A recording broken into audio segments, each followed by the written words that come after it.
Hey everyone, welcome to the channel. I'm Tetsuo. This episode is part of the Scary Stories by US States. If you missed the older episodes, click on the eye icon on the top right of the video or in the description below. I would love to see this channel grow, so if you could hit that subscribe button and share my videos with family and friends, we can grow together. Now, without further ado, relax and turn on your nightlights. Please enjoy this episode titled 5 True Chilling Scary Stories from Connecticut.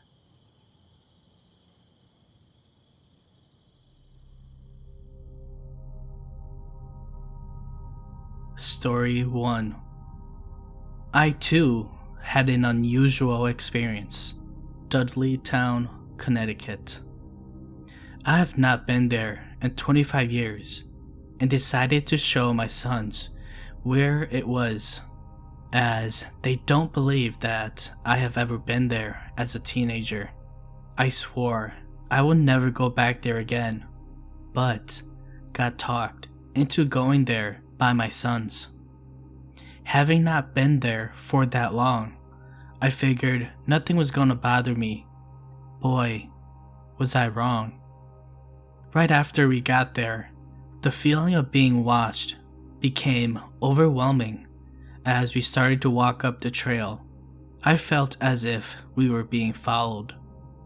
I went back to my truck to wait for the four of them.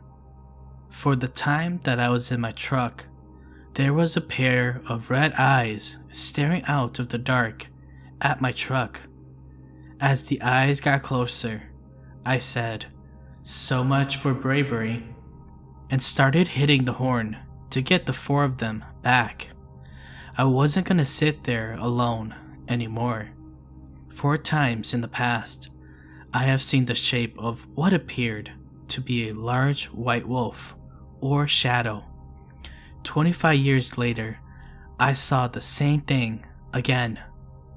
I knew it was time to leave and never return. My older son had his car parked ahead of me. As we were going down the steep hill, I lost all brakes on my truck and almost hit my son's car in front of me. I then took at least a mile to stop. I proceeded to drive the truck for quite some distance home without any brakes, just a lot of downshifting. When my son took off the wheel the next day to see what had happened, we found that the shoe had become lodged between the caliper and the rotor. The odds of that happening were unreal and completely snapped the caliper off. I will not repeat my folly of returning there ever again. This time I was lucky. Next time I might not be. 2 nights later, my sons saw the same wolf shape and told me about it, but I had never told him, thinking they would call me nuts.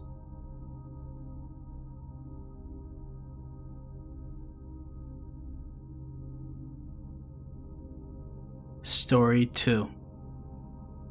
My mother and I had moved into an old house across the First Church Cemetery in Old Wethersfield, Connecticut, the state's oldest town, settled in 1634. The house was sectioned into 5 apartments. We moved into the top apartment near the rear. We stayed in the apartment for a total of 6 days before moving back to our old house. The minute I stepped foot into the door, I felt uneasy. The landlord was very weird himself. When showing us the apartment, he kept asking me questions like, "You feel good here, don't you?" The house was built in 1692, I believe. The basement was very strange and creepy. All of the original stone foundation existed, as well as a weird room that was just dirt on the ground. On the second day of living there, I came home at about 5:20 a.m. As I walked by my mother's door, she stopped me and said, "Please don't be freaked out, but I have to tell you something." She told me that she was awake using her laptop at 5 in the morning and happened to look over on the floor at the alarm clock. The alarm clock began flashing rapidly, and she told me a voice came out of the clock saying, "Honey, wake up." Keep in mind, there were no batteries and the clock was not plugged in anyways. The next day, I was sitting up in my room on my computer at about 3 in the morning with the stereo on low. I swore I kept seeing something in the corner of my eye near my open closet. As I continued to type, I heard a noise, a voice, mumbling. I turned down my stereo and heard the low, painful man's groaning again.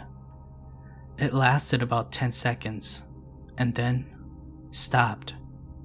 The groaning was coming directly from my open closet. I immediately left home with a friend. The next night, I returned home at about 11:30 p.m. to see my mother at the top of the stairs with the apartment door open and on the phone crying. She had told me that she heard the same groaning noises coming from my closet. She also reported that it got very cold and the dog was barking at the closet. This lasted about 10 minutes, on and off, she said. I calmed her down a bit, and I sat down with her in the kitchen. Next, it got freezing cold. The computer was going nuts, flashing, and then we both heard a different groaning noise coming from the kitchen window this time. We left for the night, not wanting ever to go back. The next day, we ended up moving back to the apartment because my sister convinced my mother that nothing was wrong and that we were both crazy. Once again, I was not at the apartment for the whole day since I was furious at my mom for wanting to go back. At about 10 p.m. the next night, my friend got a voicemail on his cell phone from my mom saying that she left the apartment for good to go to my sister's house. When I talked to her the next day, she told me that she and my niece were in the apartment alone. My niece then said to my mom, "Grandma, who is that man talking?" The groaning was coming from the closet again. My mom, being a protective grandma, decided to yell at the closet, screaming, "Leave us alone!" The groaning became angrier, and she felt a pain in her neck. My mom and niece immediately left the apartment. She then shows me a red mark on her neck, which then became 3 scratches. She also had 3 scratches on her chest. We left the house for good after 6 days of very strange and frightening occurrences. I believe there are people renting the apartment out to this day.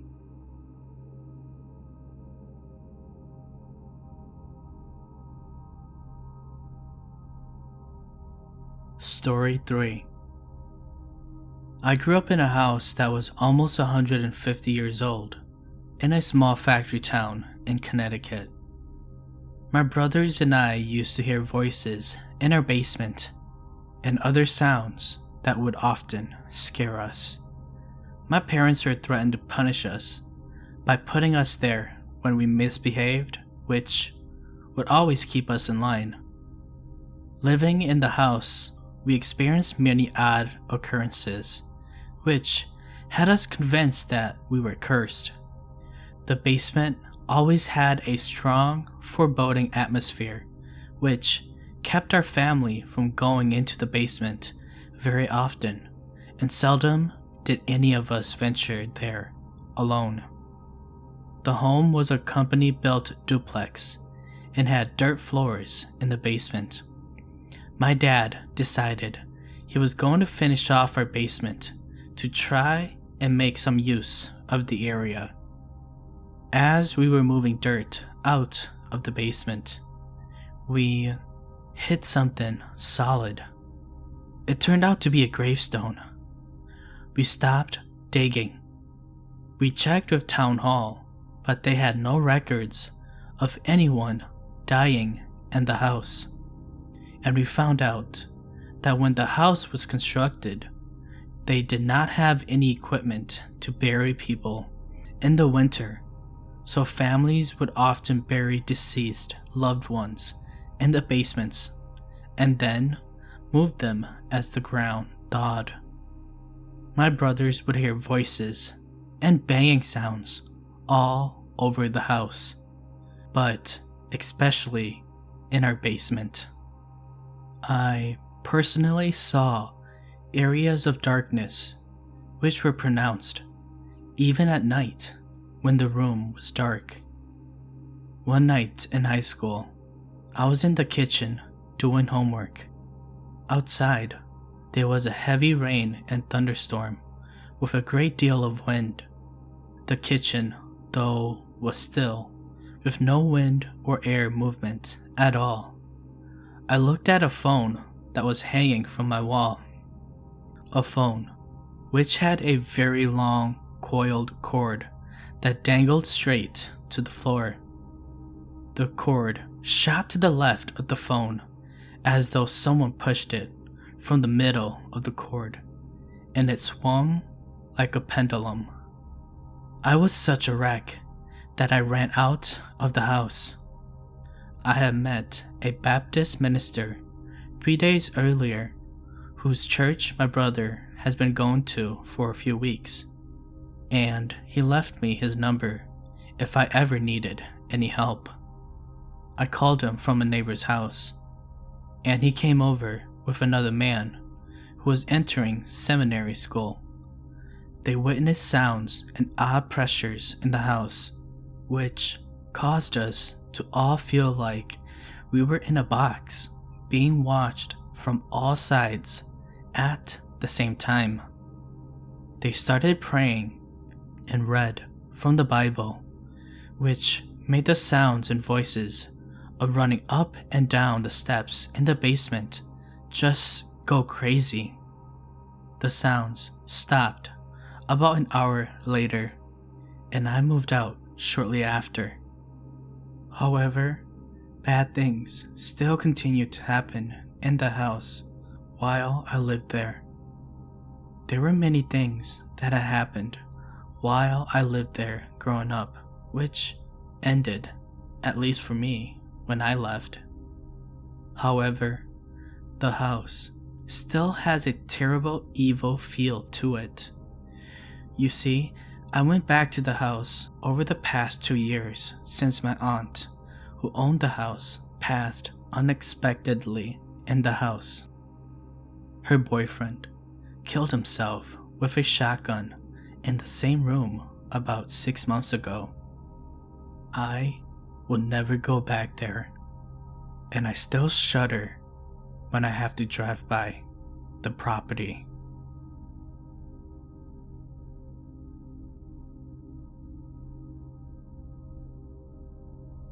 Story 4. Downs Road is a beautiful road that runs alongside a reservoir in Bethany, Connecticut. It is very quiet and peaceful here, but only to an unknowing visitor.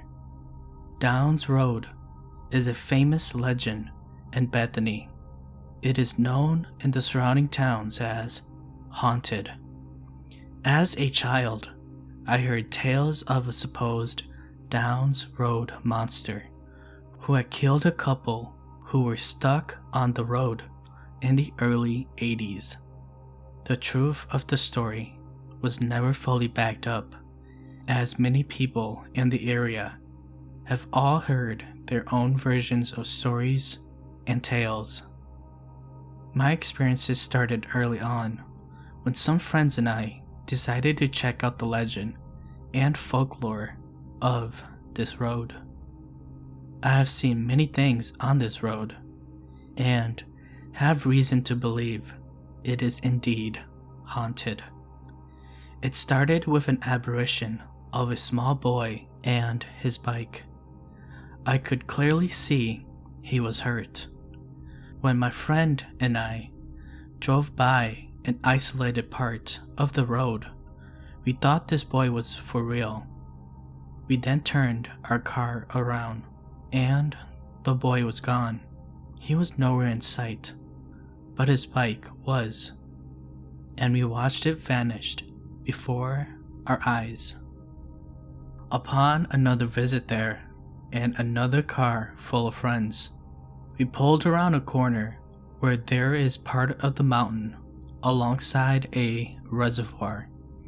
There were 3 people in the car, and we all saw a young man about 16 years old or so in a worn-looking flannel shirt and dirty jeans walking with some kind of BB gun on the side of the road. But it was as if we were rounding the corner that he turned around to look at us in the car.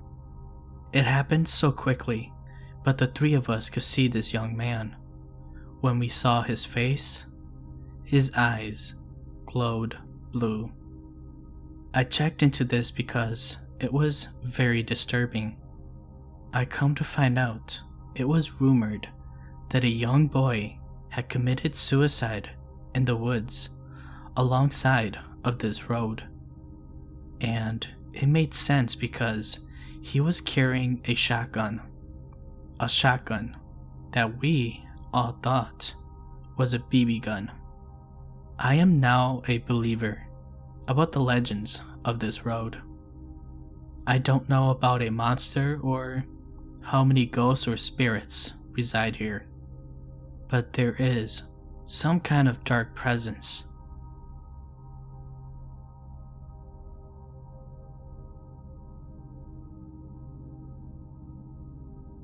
Story 5.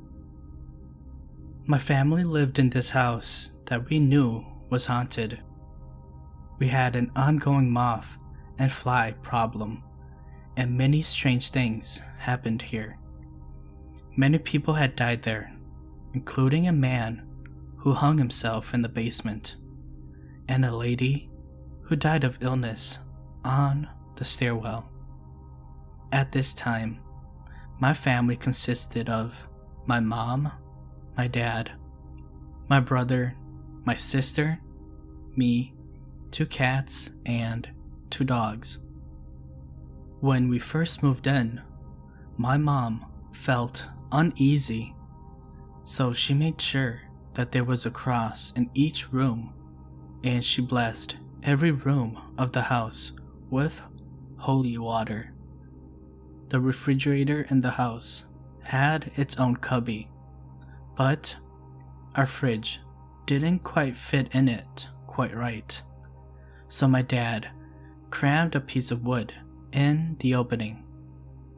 One day, when my parents were talking about God and saints and religion, that piece of wood that was nearly impossible to get into the spot easily worked itself out of the hole and shot across the room at my mother.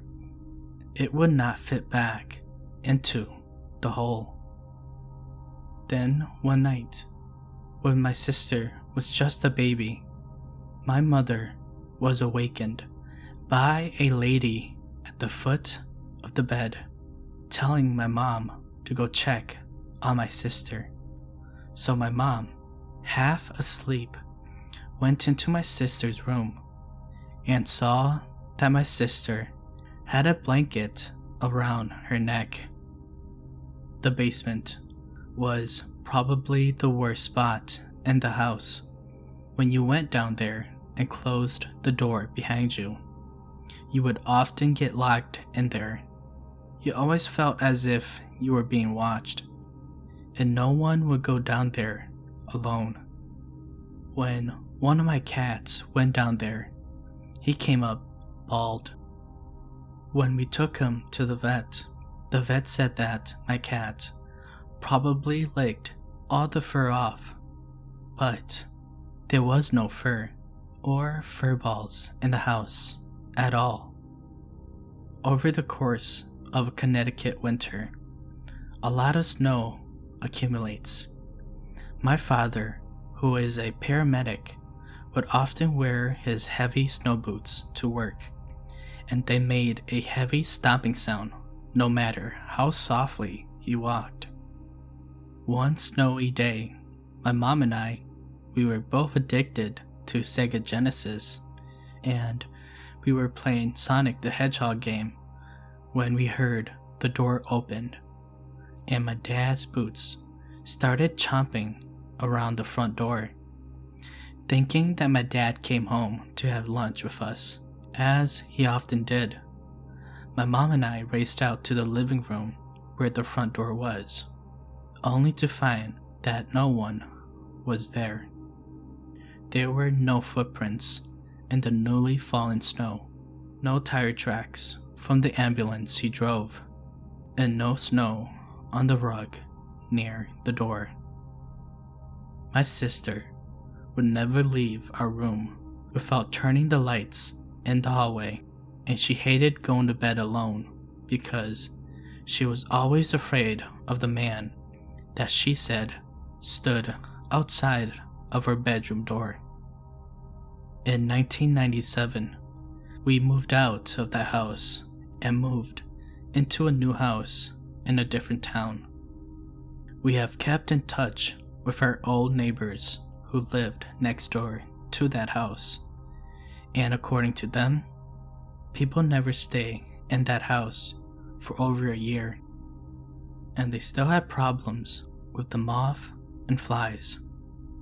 A retail company then demolished all the interior walls and redid the house, thinking it would get rid of whatever was there. But apparently, the same problems still exist in that house.